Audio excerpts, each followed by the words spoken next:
Buenos días de nuevo, muchísimas gracias por asistir. Mundomar Cruceros somos representantes de compañías navieras. Llevamos ya trabajando para España, Portugal y México desde hace 16 años. Representamos principalmente a Princess Cruises y a Cunard Line, de los cuales somos representantes en exclusiva. También pueden ver aquí debajo todo el resto de compañías que representamos: Star Clipes, Crystal, P&O, Seadream, Oceania, Australis, Norwegian. Todos ellos son compañías con las que trabajamos. En estos próximos minutos, durante esta presentación, les voy a contar mi experiencia de viaje en Alaska y les voy a comentar también qué oferta tenemos sobre todo para el año 2019 en Alaska. Vamos comenzando ya. Bueno, este soy yo en Alaska con una de mis amigas, que es una guardabosques de Alaska, y creo que el glaciar de atrás es Glacier Bay, es la zona de fiordos. Esto es para que me conozcan y sepan quién soy. Y la presentación va a versar sobre Alaska y le he llamado Alaska la última frontera. Y esto es porque es realmente estar en Alaska todo sobre emociones límites.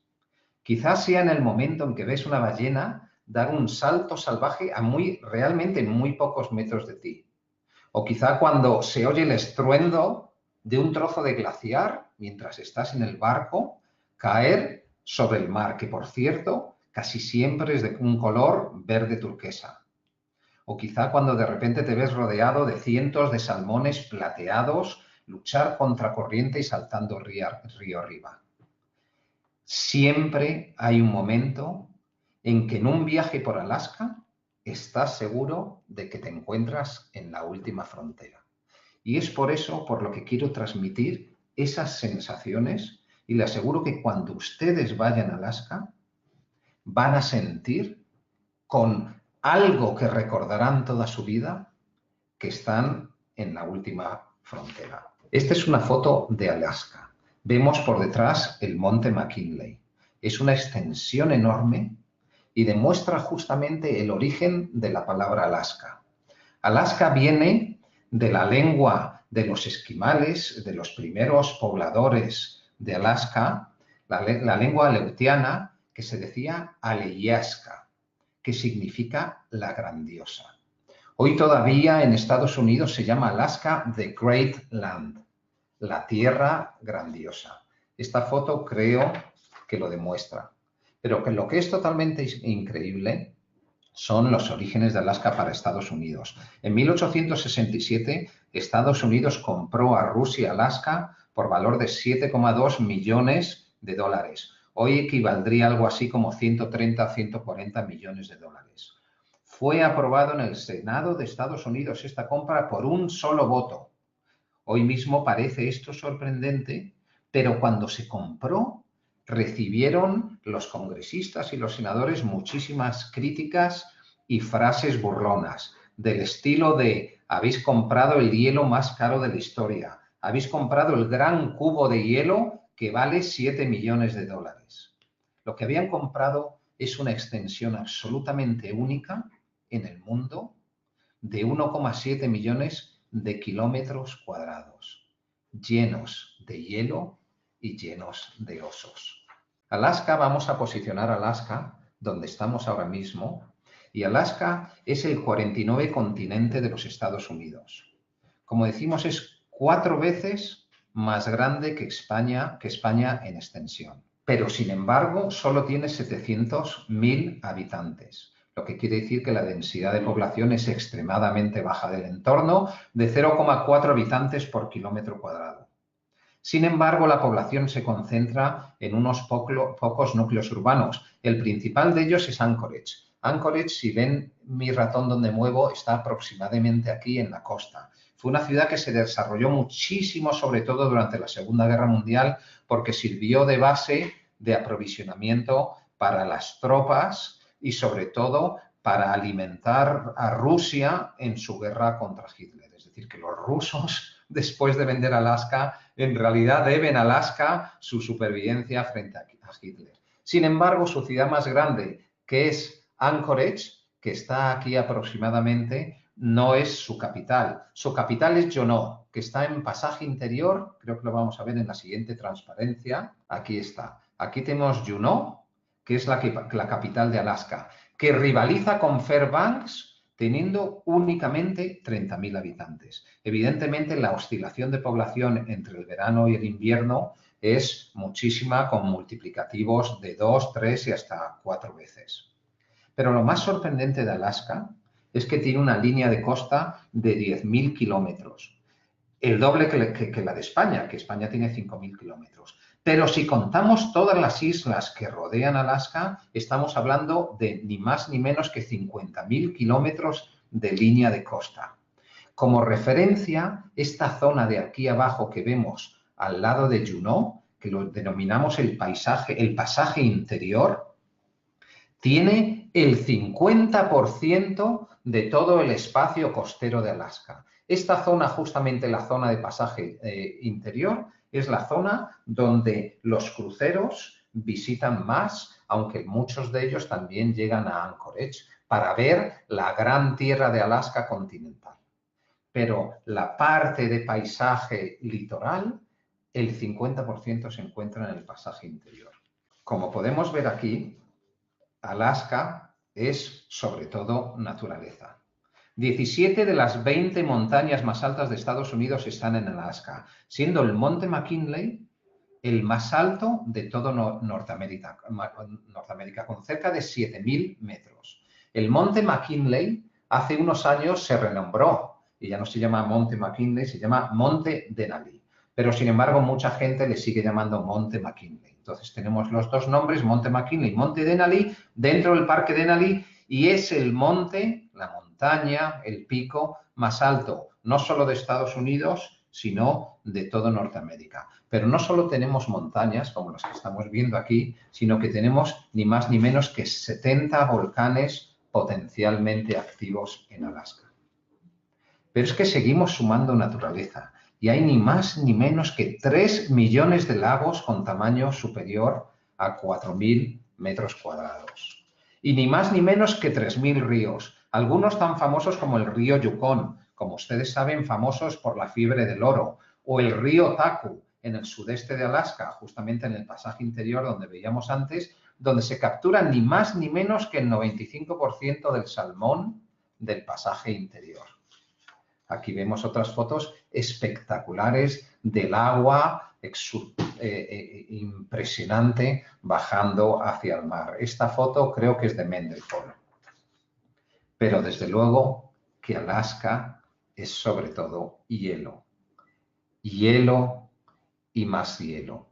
Y como podemos ver aquí, además, en esta foto se ve muy claramente, esta foto la hice con un teleobjetivo, podemos ver que el hielo por fuera está manchado, está sucio, pero sin embargo por dentro tiene un color azul precioso. Y no solo es hielo en las montañas y no solo son glaciares, sino que es hielo también derritiéndose por los ríos, por los lagos, hielo que lo inunda todo. Y como podemos ver, es de un color azul intenso.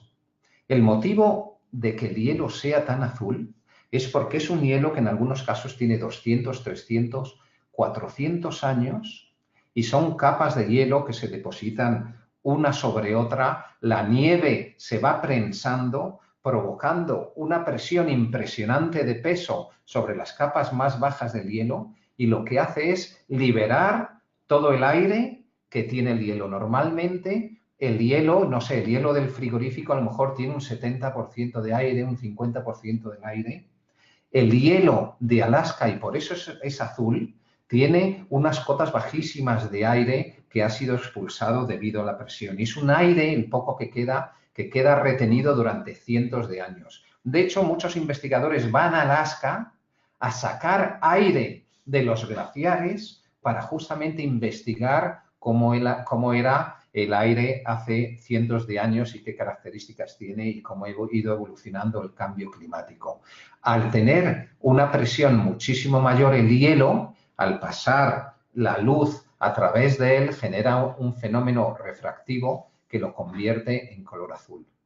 Y muy curiosamente esta foto que tenemos aquí porque todos los días en un centro cerca de Mendenhall nos da la posibilidad, porque lo recortan todos los días, de tocar hielo que recortan del glaciar, que algunas veces ponen 200 años de antigüedad, pero que en algunos otros casos pueden ser 300 y 350 años de antigüedad. Esto es lo que estamos hablando, el glaciar Mendenhall y con la catarata que hay a la derecha. ¿Qué es lo que hace que Alaska sea única? En esta foto lo que podemos ver es la cordillera de Alaska, sobre todo la cordillera inferior, que lo que hace es una altura enorme muy cerca del mar. El 30% de Alaska está en una zona sobre el círculo polar ártico. Eso lo que da esta latitud, desde luego que son 6 meses de noche y 6 meses de día. Pero sobre todo lo que tenemos es muchísimo frío. Ese frío y muchísima humedad de la corriente del Pacífico queda retenida en las cordilleras, en la cordillera de Alaska, y se precipita formando los glaciares. Alaska tiene ni más ni menos que el 50% de todos los glaciares del mundo. Ni más ni menos que 100.000 glaciares. La mayor parte de ellos, desde luego que no están catalogados ni tienen nombre. Pero esos glaciares lo que hacen es evolucionar. Alaska está vivo no solo porque las mareas en Alaska, después enseñaré una foto que es curiosísima, son de ni más ni menos de 14 metros, en muchas ocasiones totalmente en vertical, sino que los propios glaciares evolucionan, se derriten y se mueven arrastrando en la parte del suelo, en su parte inferior, erosionando la tierra, generando limo, que lo que hace es generar sustancias que van a nutrir el fitoplancton de las aguas marinas y de las aguas de los fiordos. Ese fitoplancton engorda tremendamente con el limo originado en la erosión de los glaciares y es comido el fitoplancton por una especie de camarones pequeños que se llama krill, que lo que hacen es ir engordando de manera que aparecen millones y millones de camarones de estos pequeños que finalmente en las épocas especialmente de mayo hasta septiembre sirven como alimento a lo que es una fauna impresionante en Alaska, principalmente las ballenas, los leones marinos, las nutrias de mar y desde luego que se produce otro fenómeno que llegan los salmones y empiezan a subir rumbo arriba en los ríos, generando entonces comida también para los osos y para las aves. Todo este ecosistema es absolutamente único en el mundo y que lo genera es, aquí vemos los glaciares y aquí vemos las ballenas que al final lo que hacen es alimentarse de estos pequeños camarones, los leones marinos, las nutrias, estas son nutrias de mar que son graciosísimas, y finalmente los ríos, aquí vemos en esta foto decenas y decenas, yo diría cientos y cientos de salmones subiendo río arriba. Es impresionante oír el aletear de los salmones, son de distintos tipos, algunos son totalmente plateados, otros son dorados, van aleteando y después se depositan en las zonas, ya cuando llegan a zonas más tranquilas de los ríos, se enganchan, con la cola mueven las piedras y están ahí durante 2, 3, 4 días desovando hasta que finalmente el salmón muere. Y esto es otra foto curiosa, que mientras estabas mirando los salmones, pues hay estos animales que son ni más ni menos que el símbolo de Estados Unidos, que son las águilas calvas, the bald eagles, que es el símbolo de Estados Unidos y que ver una de cerca es realmente impresionante la altivez que tiene y están todo el tiempo pendientes y mirando a ver qué presa pueden capturar. Desde luego que toda esta naturaleza no solo es lo que hemos visto, sino también en las zonas de interiores podemos ver alces, esto creo que son bisontes, pero el rey de la naturaleza es el oso. El oso que lo marca todo, que para empezar es curioso ver cómo los osos son tremendamente tímidos. En muchas de las excursiones que hacemos por Alaska, hay que tener mucho cuidado con dos cosas. Uno, no llevar nunca comida, porque el oso es tímido hasta que huele la comida y entonces va por ella. Y la segunda cosa es llevar una campana antiosos. Sí, sí, digo bien, campana. Porque los osos son tan tímidos que lo que hacen es huir de cualquier ruido y especialmente del ser humano. Y entonces lo que hacen es esconderse con el ruido. Por eso cuando uno quiere ir a ver osos en las sendas, desde luego que tiene que ir con cuidado, pero tiene que ir muy silencioso para no asustarle y que eso no provoque unas reacciones violentas en el oso, pero además para poderle ver en su medio natural. El medio natural del oso, sobre todo, es cuando hay salmones. Hay dos tipos de osos en Alaska. Este es el oso marrón, que es muchísimo más grande que el oso negro. Y su hábitat normalmente son los bosques y no solo comen salmón, que por cierto, la curiosidad de cómo pescan el salmón es que normalmente el salmón va saltando cuando se encuentra una roca y el oso está metido en el agua y según el salmón salta le da un manotazo. Y curiosamente, en contra de lo que podemos pensar, el oso lo que hace es comerse solo las vísceras del salmón. Y solo se come las vísceras porque es lo que más energía le aporta para poder pasar después el proceso de hibernación. Entonces, muchas veces cuando vemos paisajes idílicos, nos encontramos con muchísimos cadáveres de salmón que generan un olor enormemente fétido. Eso quiere decir que hay una presencia enorme de osos y que hay que tener cuidado. Pero el manjar preferido de los osos no son los salmones, sino son todo tipo de bayas y de frutos silvestres que nos podemos encontrar. Esto es una fotografía que hice ahí también cerca en Mendenhall, donde podemos ver también una de las partes importantísimas de Alaska, que es los musgos, los líquenes, algunos de ellos totalmente fosforescentes y que chocan muchísimo justamente con las bayas y los frutos. Estos son pues todo tipo de frutos que uno va cogiendo y yo no me atreví a probarlos, pero desde luego que hice mi colección y mis fotos porque eran realmente llamativos. A los osos les encanta. Les encanta tanto que aquí tenemos un oso. Este es un oso negro, que son osos más pequeños que los osos pardos. Una de las curiosidades enormes que mucha gente sabe es que los osos negros y los osos pardos no comparten isla.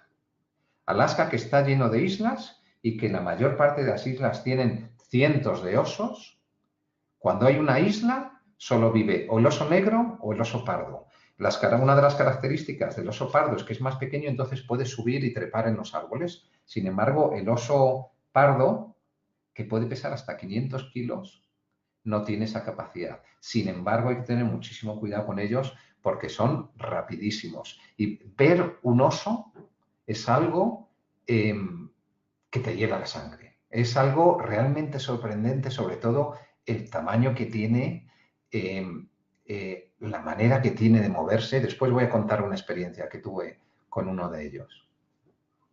Pero Alaska no solo es cuestión de naturaleza y no solo es cuestión de fauna, de vida salvaje, sino también es cuestión de pueblos. Cada pueblo tiene su propio encanto. Como son pueblos que están aislados durante muchos meses del año, cada pueblo ha desarrollado maneras, construcciones muy diferentes unas de otras. Este, por ejemplo, es una fotografía de Ketchikan, donde podemos ver que está construida una parte muy importante del pueblo sobre el agua. Son pueblos realmente pequeños. Esto es Sitka. Sitka fue hace bastante tiempo la primera población donde los rusos se establecieron justamente para el comercio de pieles y tuvieron unas guerras impresionantes con los habitantes locales. Aquí, desde luego, que vemos una de las cosas importantísimas de la cultura local y que todavía sigue y permanece, que son los tótem. Hay una cultura enorme de los tótem. Bueno, este es otro pueblo, ahora mismo hablo enseguida de los tótem. Este es otro pueblo que parece un pueblo del oeste. Podemos ver incluso nuestro barco ahí al fondo. Este es Skagway, que es un pueblo peninsular. Está dentro de la tierra continental, mientras, por ejemplo, Sitka está en una isla. Lo que hablábamos de los tótem todavía se siguen fabricando y hay maestros artesanos fabricantes de tótem. Y los tótems se utilizan para muchas cosas. Cada casa normalmente tiene un tótem en la puerta. Y lo que hace es representar mediante animales. Los animales más usados son las ranas o también son las águilas. Y lo que hacen es representar y contar historias de la familia. Entonces, o bien también conmemorar eventos importantes que han ocurrido en el pueblo. Pero muchas veces, y lo que es muy gracioso, es que se utilizan también los tótems para humillar a las personas. Y entonces, cuando a lo mejor hay determinados momentos en que un clan ha prevalecido sobre otro o han encontrado que un clan ha traicionado a otro o ha traicionado su palabra, el clan se reserva el derecho a poner al clan traidor un tótem en su puerta para que haga burla de ese clan durante un número determinado de años. Una vez pasados esos años, el tótem se destruye. La manera de fabricar un tótem como estos, aparte que todavía se fabrican, de poder costar probablemente, no sé, 100.000 euros, puede llevar un proceso de fabricación de 1 año o de 2 años de los maestros que todavía se dedican a esto y que han heredado la manera de trabajarlos. Realmente, después de todo lo que he dicho, yo diría, y esto es lo que dicen los locales, que Alaska no es solo un lugar en el mundo. Alaska es realmente un estado de ánimo. Sentirse alasqueño es integrarse absolutamente en la naturaleza. Y cuando es una persona visitante de Alaska y tiene la oportunidad de ir ahí, lo que hace realmente es empaparse y llevarse unos recuerdos para siempre. Este hombre lo entendió perfectamente, Howard Senecher, que lo que hizo fue crear la primera ley que existe en el mundo de protección de la naturaleza y definió los espacios salvajes. Y dijo que un espacio salvaje es un área donde la tierra y su comunidad de vida no están ocupadas por el hombre, donde el hombre mismo es un visitante que no permanece. Alaska es exactamente eso, y hay zonas de Alaska, y ahora vamos a ver algunas fotos de un crucero penetrando dentro de fiordos, donde la única manera de ver esa tierra es justamente en un crucero. Por eso, además, los cruceros no solo es la mejor manera de ver Alaska, sino es una manera que no altera en absoluto la naturaleza que ves. Y por eso los locales realmente adoran a los cruceros, al contrario que ocurre en otros sitios, porque me decía uno de los rangers diciendo, lo impresionante de ver un barco entrar en Glacier Bay o en uno de estos fiordos es que damos la oportunidad de que miles y miles de personas vean este paraje tan increíble, tan recóndito y tan no tocado por el hombre, pero dentro de 2 o 3 horas yo permaneceré aquí y todo seguirá absolutamente igual.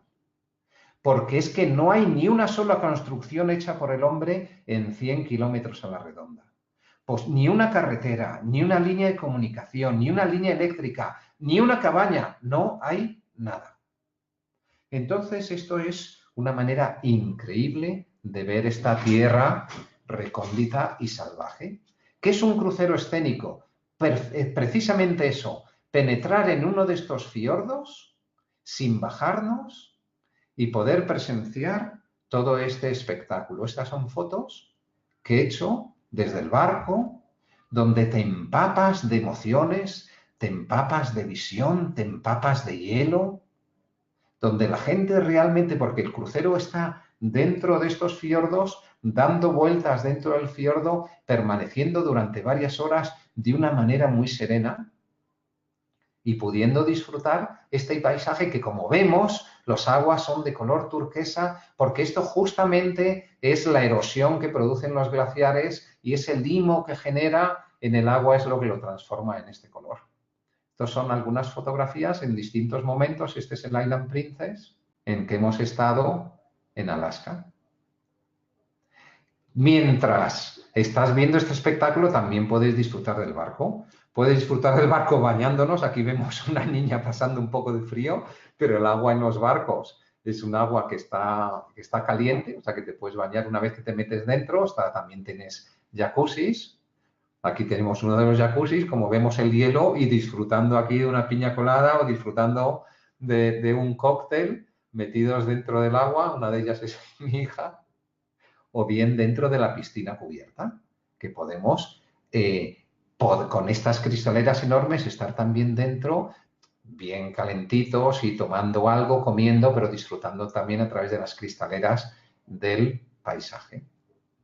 Y lo más impresionante es ver anochecer. Y cuando digo anochecer, como saben ustedes, no es anochecer del todo, porque en algunos momentos el sol ni siquiera desaparece. En momentos de junio, como mucho, podemos tener 2 horas donde el sol ha desaparecido, pero la luz nunca se va. Y entonces ahora voy a hablar de mis excursiones favoritas en Alaska. Desde luego que el top es ver ballenas. Coger un catamarán, esta es una fotografía del catamarán exactamente que cogí en mi último crucero, buscando ballenas. Entonces nos vamos adentrando en dirección hacia el mar y empiezan a aparecer ballenas. El barco tiene prohibido acercarse a menos de 30 metros. Si la ballena quiere acercarse, estupendo, pero algo en principio no puede molestar a las ballenas. Y ver una ballena así, estas son ballenas jorobadas, se llaman jorobadas, justamente aquí vemos que tiene la aleta dorsal y haciendo una pequeña joroba. Son impresionantes verlas así de cerca. Cuando las vi por primera vez, dices, qué maravilla, pero de repente empiezan a jugar, empiezan a mover la cola, a sacarla, a hacer ruido, y es algo impresionante. Parece que están jugando con los barcos. Aquí podemos ver, este es el tamaño que tiene la ballena solo en su parte jorobada. Tiene probablemente más del 50% de su cuerpo dentro del agua. Pero de repente se hunden, muestran las aletas. Solo este espectáculo es precioso, pero cuando saltan delante de ti, y en algunas ocasiones son ellas las que no respetan los 20 metros, y saltan y tienen el tamaño del barco, estamos hablando de que estos animales, las ballenas jorobadas, pesan ni más ni menos que entre 40.000 y 50.000 toneladas, especialmente en Alaska. Alaska es el sitio donde las ballenas jorobadas son más grandes. Presenciar una ballena jorobada saltando es presenciar el momento más potente que existe en la naturaleza provocado por un animal. Ni un solo animal es capaz de generar tanta energía como el impulso de poner el 75% y en algunos casos incluso el 100% de su cuerpo por encima. Pero verlo a tan solo unos pocos metros y que el barco entero se salpique con el salto, es una sensación que la que quería transmitir antes de Alaska, la última frontera, es exactamente lo que decía. Te has trasladado a una experiencia que te llena, que te empapa y que realmente lo recuerdas el resto de tu vida. Esto es otra foto. Son todas fotografías que he hecho yo, son reales, no son fotografías sacadas de una expedición hechas por una revista, sino son ballenas realmente que están saltando. ¿Por qué saltan las ballenas? Pues hay auténticos estudios de por qué saltan las ballenas. Algunos dicen que son por deseo o necesidad en el proceso de apareamiento. En Alaska es un poco raro porque en Alaska no se aparean en Hawái, han perdido un 50% de su peso en un recorrido de miles de kilómetros hasta llegar a la zona de Alaska para nutrirse. Por lo tanto, no se sabe muy bien si es para alertar de la presencia de algún depredador, para avisar a otros que han encontrado un banco de alimento, para marcar el territorio. Algunos dicen incluso que saltan para observar el entorno, pero algunos sencillamente dicen que saltan para saludar, porque son animales sociables. Como vemos, saltan de espaldas, muestran sus aletas y caen con un movimiento y con un ruido absolutamente atronador y espectacular. Y cuando tienes además la oportunidad de que te salpiquen, es una sensación increíble. Y finalmente se despiden y cuando una ballena se sumerge en el agua, está aproximadamente entre 5 y 10 minutos que ha tenido oxígeno suficiente y ya no vuelve a aparecer. Esta es he estado varias veces en Alaska, siempre he visto ballenas y siempre saltos. Esta es la segunda, en la excursión era en Juneau. Esta es mi segunda excursión favorita. Esto fue en Ketchikan. No, creo que también fue en Juneau. Y es coger un hidroavión. Este es un piloto, que son viejos lobos marinos. Aquí ya estábamos elevados. Aquí se puede ver el barco Island Princess. Y de repente te encuentras este mar de hielo.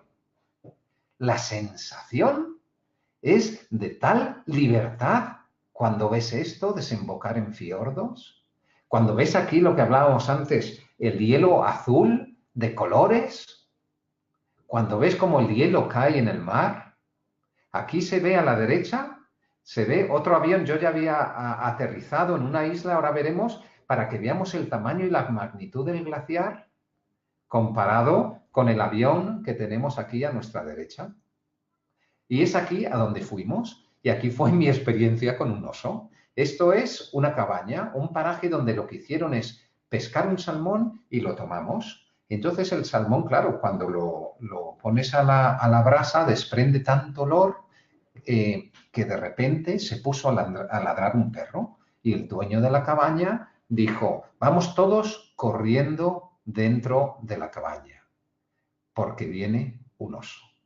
Y justamente lo que tienen ahí son los perros que ladran para prevenir de cuando vienen los osos. Y entonces nos metimos todos dentro de la cabaña y vimos cómo el oso vino al olor del salmón y se llevó nuestro salmón que íbamos a comer. Después, cuando ya se fue todo contento, pues nos pusimos aquí sentados con estas vistas tan absolutamente increíbles. Lo que comentaba antes de las mareas, esto es un barco que lo que podemos ver, este es el muelle. Está hundido 14 metros porque es marea baja. Esto, cuando la marea sube, llega a la parte de arriba del todo del muelle. Es probablemente la marea más grande que existe en vertical en todo el mundo.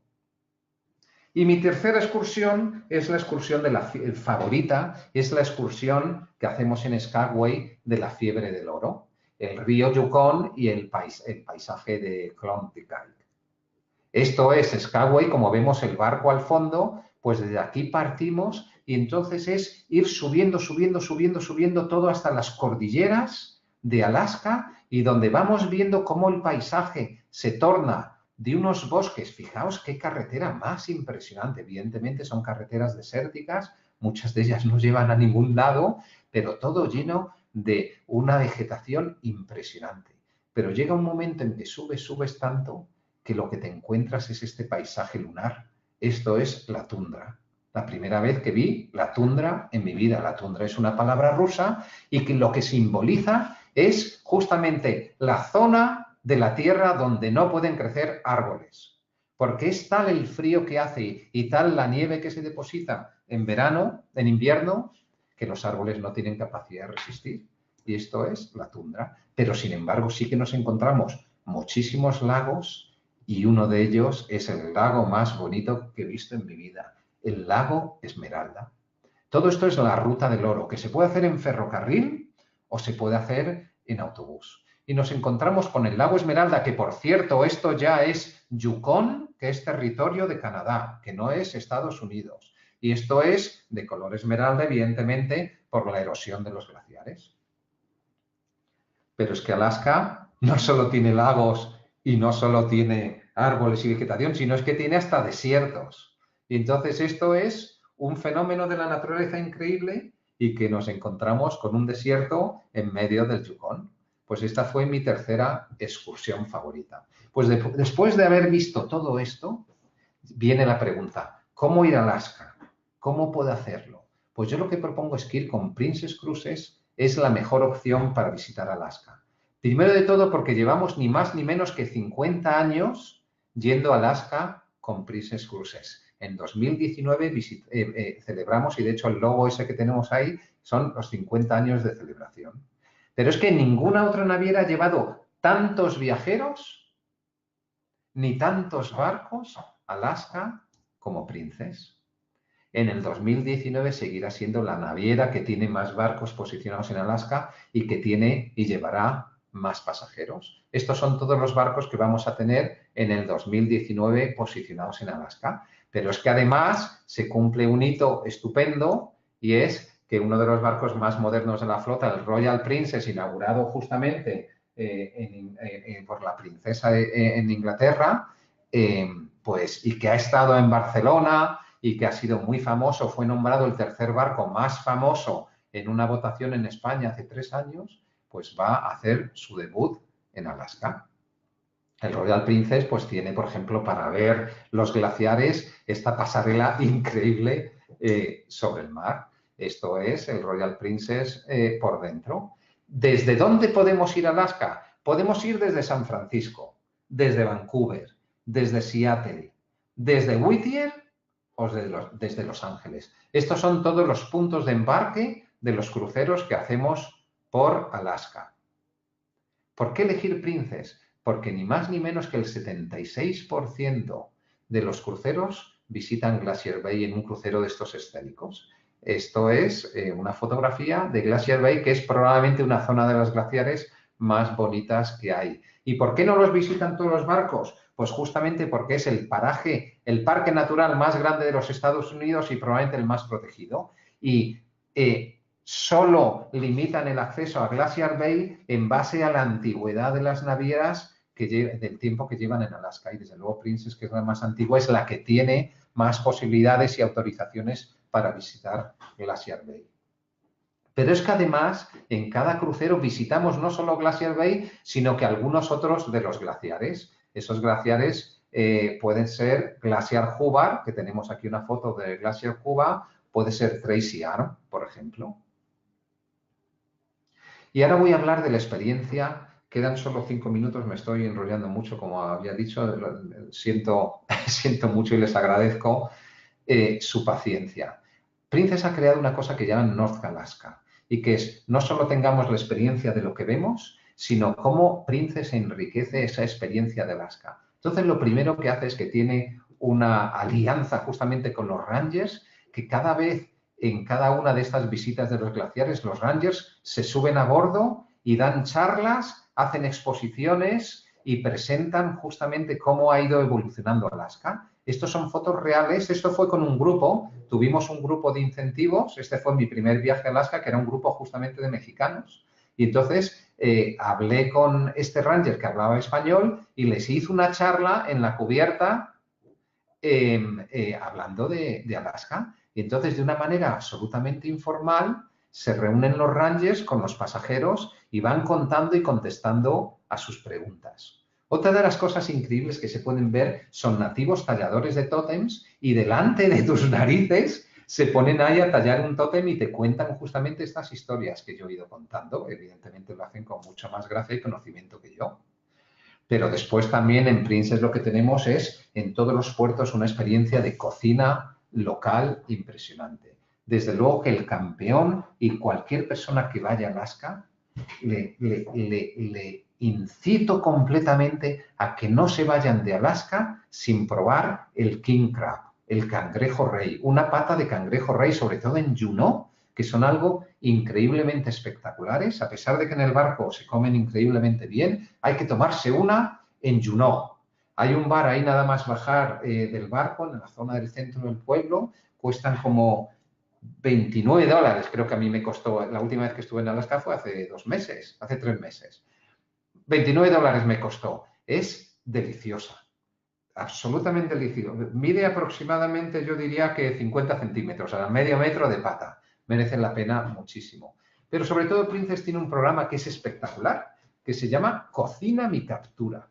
Eso quiere decir que te vas en una excursión con Princess y te vas o bien a capturar cangrejos rey o bien a capturar salmones. Los capturas tú mismo, esa noche los llevas a la cocina y te los sirven en la mesa. Ese es el programa Cocina mi captura. Y desde luego que el salmón o el cangrejo te vas a ver totalmente diferente sabiendo que lo has pescado tú. Después hay otro programa donde se suben cachorros de trineos. En una de las excursiones se puede incluso montar en trineo y ver los cachorros en local, pero también se los suben a bordo. Y también hay charlas con la primera campeona de la carrera de trineos de Iditarod. Iditarod es la carrera que creo que son 700 kilómetros con trineos impulsados por perros, la mayor parte de ellos huskies, y una mujer la ganó por primera vez hace unos años y tiene una colaboración con Princess y se sube a sus barcos y da una charla. Estamos hablando de 700 kilómetros que a veces estamos a menos 40 y menos 50 grados, entonces cuenta su experiencia. Pero además de lo que hemos hablado, Princess, en la parte de la zona continental, de la zona de Anchorage, y por eso también es importante a la hora de elegir nuestro crucero por Alaska, decidir si queremos un crucero que acabe en Anchorage para continuar nuestra experiencia. Y nuestra experiencia significa que Princess tiene hoteles que son cabañas y hasta tiene un tren propio, que desde el mismo puerto te lleva 700 kilómetros al interior de Alaska, al parque Denali. El tren se llama en inglés Direct to the Wilderness, que es directo a la naturaleza salvaje.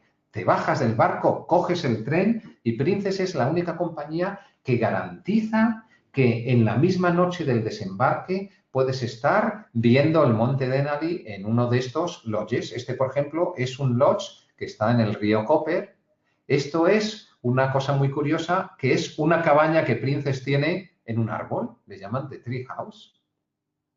Y desde luego que cada uno de estos tours te aportan experiencias distintas. Cada pasajero lo puede elegir. Hay tours que es a tu aire, que son con más tiempo libre. Hay tours que llaman conocer, que lo que van es con un guía que te va explicando todo. Hay un tour que es de exploración, que lo que te va metiendo es por algunas rutas un poquito más salvajes. Y hay un tour que se llama fuera de ruta, que es que te mete en sitios que no son nada de los comunes, de los sitios habituales.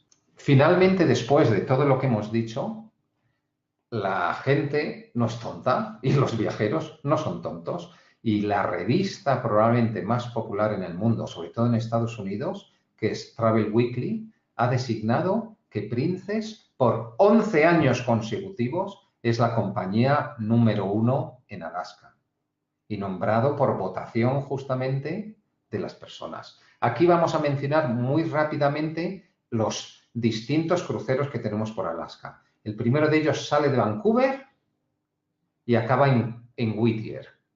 O va de Whittier y acaba en Vancouver. Y como vemos, va por todo el pasaje interior y por las ciudades que hemos estado hablando, Juneau, Skagway, Glacier Bay, Harvard Glacier y finalmente va a Anchorage. ¿Por qué Anchorage? Pues porque tenemos la oportunidad de ir más al noroeste y además porque tenemos la oportunidad de experimentar justamente las cabañas que hablábamos antes. Los precios son totalmente ridículos. Hay que añadir el vuelo, desde luego, pero estamos hablando de que podemos pasar una semana en un barco de estos con todas estas experiencias que acabamos de ver desde solo 730 euros por persona. Y ya estamos incluyendo las tasas. O sea que es una oportunidad absolutamente grandiosa para ser económicas y que no hace falta ser millonario, desde luego, que para disfrutar de esto. Además, estamos ofreciendo, como hemos visto antes, tenemos la posibilidad también de ofrecer pre-tours en las montañas rocosas. Es decir, antes de embarcarnos en Anchorage, lo que podemos hacer es visitar las montañas rocosas, antes de embarcarnos en Vancouver, visitamos las montañas rocosas y después cogemos el crucero de Alaska.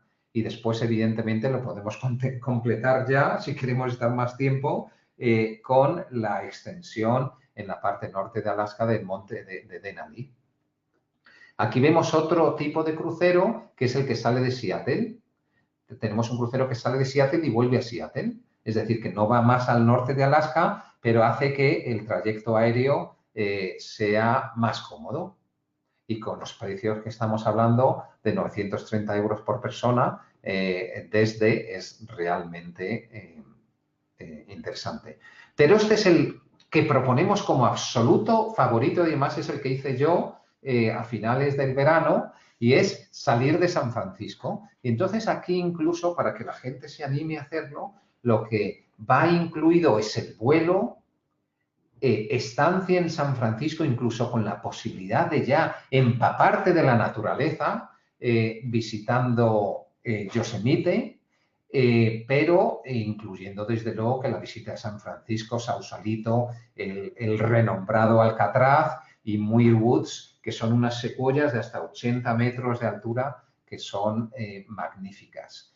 El crucero son 11 días, son un poco más largos que los anteriores y aquí tenemos un paquete donde va un guía nuestro que sale desde Madrid o Barcelona y va a volver con ustedes. Por 3.543 euros tenemos una experiencia total de 15 días con 3 días en San Francisco, después la visita a Alaska, de vuelta a San Francisco y visitando todo esto. Esta experiencia es completísima, de naturaleza, de Estados Unidos y su costa oeste, y como la he hecho yo digo que merece muchísimo la pena y las fechas son buenísimas porque el embarque es el 14 de agosto y la fecha de salida es el 11 de agosto.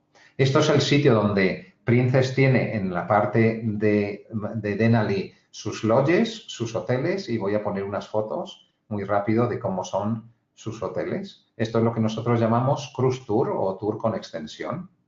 Y estos son los cruise tours, no voy a entrar en detalle porque los van a tener ustedes y lo van a poder ver en la página web, que son con 4 días de extensión o 5 días, 8 días. Lo de los tours pueden ser un poco más complejos, así que les recomiendo que lo miren con detalle en la página web o en el folleto que pueden solicitar en cualquiera de las agencias de viaje de España. Déjense asesorar por su agente de viajes o llámenos a nosotros para que le podamos decir, según sus intereses y según lo que más le guste, lo que creemos que es más interesante. Pero una cosa que creo yo que sería, este es el pre-cruise de las que hay antes en las montañas rocosas. Pero una cosa que probablemente sea muy, muy interesante indicarles es cuándo visitar Alaska. Y entonces yo creo que Alaska, y ya termino con esto, Alaska es, como hemos dicho antes, una tierra donde está 6 meses absolutamente dormida. Y en otros 6 meses de repente despierta y podemos ver lo más grandioso que existe en la fauna y en la flora del mundo. Pero todo ese despertar se realiza de una manera abrupta y de una manera sucesiva. De manera que empezamos en mayo, donde todavía vamos viendo que la nieve sigue cubriendo la mayor parte de las montañas y tenemos nieve que llega hasta el mar, no solo los glaciares. Vemos las cataratas con muchísima agua y los ríos con muchísimas corrientes. Los osos han empezado a despertarse, pero todavía están perezosos y son bastante más fáciles de divisar que en otras épocas, justamente porque están recién despiertos. Y es cuando el oso, que todavía no hay fauna para comer, empieza a nutrirse con raíces, con tubérculos y en muchos casos baja incluso hasta la orilla del mar y se nutre con estas mareas que decimos que bajan muchísimo de mejillones y de almejas. Eso es mayo. Si vamos en junio son los días más largos del año. En la noche solo dura 3 horas, incluso en la parte norte tenemos el sol de medianoche. Tenemos un espectáculo increíble de flores. Empiezan a aparecer las nutrias, las focas, los leones marinos. Y es cuando empezamos a ver en determinadas partes ballenas. Por lo tanto, si vamos en mayo va a ser más difícil ver las ballenas porque todavía no han recibido la comida suficiente con el sol, porque al final el fitoplancton se alimenta del sol, pero empiezan ya a venir las ballenas procedentes sobre todo de Hawái y las podemos ver en determinadas zonas, especialmente la zona que se llama Snow Passage o Sanner Straits, el estrecho de Sanner. Si vamos a julio, es el momento de la intensidad del salmón, especialmente a mediados y a finales. Es cuando la vida salvaje empieza a emerger, pero es sobre todo eso, la fiesta del salmón. Es donde entonces las águilas, los osos, incluso no he hablado antes de lobos. Entonces empieza a emerger la vida como loca, todo porque el salmón ha subido las corrientes en dirección contraria y les proporciona entonces los nutrientes y la comida. Entonces, a finales de julio es un momento realmente salvaje. Pero en contra lo que tenemos es que empiezan a aparecer las lluvias con bastante intensidad y las temperaturas empiezan a bajar. No van a bajar mucho, no nos vamos a encontrar temperaturas bajo cero, pero desde luego que nos vamos a encontrar con temperaturas de aproximadamente 8 grados, 5 grados por la tarde. Y durante el día, pues puede estar relativamente cómodo. Una cosa que no se me debe de olvidar comentarles es cómo deben de ir a Alaska abrigados. Y no se deben de ir a Alaska con grandes elementos de abrigo, porque en Alaska el tiempo varía cada hora. Cada hora puede ser completamente distinta. Una hora puede ser sol, a la hora siguiente puede ser lluvia, así que en Alaska tenemos que ir preparados para todas esas temperaturas y todos esos momentos. ¿Cómo? Lo llamamos vestir por capas. Es decir, en vez de llevar una capa gruesa, ir con varias capas de abrigo y el último de todos siempre tiene que ser un chubasquero de quita y pon. Pero chubasquero hay que llevar siempre y también hay que llevar siempre botas. Botas para andar y botas también contra la humedad. De hecho, los locales, quien no lleve botas no pasa nada porque ahí se pueden comprar botas. De hecho, los locales se ríen mucho y dicen que una persona no se puede sentir totalmente alasqueño hasta que no se compre unas botas de Alaska. Y son botas de Alaska que aparentemente cuestan alrededor de $60. Son unas botas que son sencillas, son botas de goma por fuera, pero son increíblemente confortables. Entonces, ya sabemos que si se nos olvidan las botas hay que comprar unas para sentirnos realmente alasqueños. Entonces, a final de julio lo que tenemos es el momento álgido de la naturaleza, pero sobre todo álgido de las ballenas, donde van rodeando la caza de los arenques, donde también se pueden ver ballenas asesinas, porque antes hemos hablado solo de ballenas jorobadas. En agosto, ¿qué podemos ver? Tiempo de recolección, lleno de frutas del bosque. Empieza la nieve con el frío en los picos más altos. La tundra, cuando podemos ir a estos paisajes, se vuelve más roja, justamente por el frío. Los leones marinos y las focas se van más hacia el mar y empiezan a desaparecer, pero sin embargo permanecen las ballenas y el salmón, que termina su ciclo y va a desovar y los vemos a cientos. Y finalmente en septiembre podemos seguir viendo muchísimas ballenas. Podemos ver, si vamos a la zona norte de Alaska, el apareamiento del caribú o de los alces, y se produce a finales de septiembre uno de los fenómenos más maravillosos del planeta, que son las auroras boreales, que también, si hay muchísima suerte, se puede ver a finales de agosto, pero a finales de septiembre no es que haya garantía, pero hay posibilidades a mediados, finales de septiembre de verla. Y ya, para terminar, a mí me gustaría decir lo que decía Wallace Stegner, que era un amante de lo que los ingleses llaman el wilderness. Y él describía el wilderness como una parte de la geografía de la esperanza. Y que lo que describía era la necesidad de los verdaderos viajeros de asomarse al borde de la tierra salvaje y admirar la grandiosidad. No vamos a vivir en Alaska, pero sí nos podemos sentirnos alasqueños asomándonos en uno de estos viajes que proponemos justamente al borde de esta tierra salvaje, admirarla y poder sentir un poco esa grandiosidad que nos rodea. Y ahora me pongo a su disposición para que realicen todas las preguntas que quieran. Me preguntan que cuál es la mejor fecha para visitar los osos. Bueno, de momento no hay garantía ninguna de los osos, porque como hemos dicho antes, son enormemente tímidos. Pero si yo tuviera que elegir una fecha, yo elegiría posiblemente julio-agosto. Aunque en realidad hemos visto que los osos es lo que desde el primer momento, cuando están perezosos hasta el final, es de lo que más se puede ver. Pero no es garantía. Yo he visto osos solo 2 veces. He visto señales de oso muchísimo.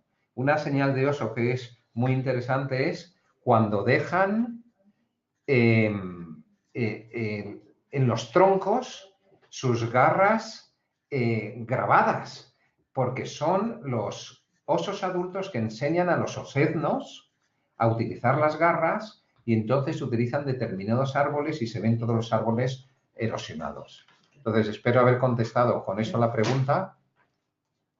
Me pregunta José Manuel si hay programación para el 2020. Sí que hay programación, está en nuestra página web, en mundomarcruceros.com.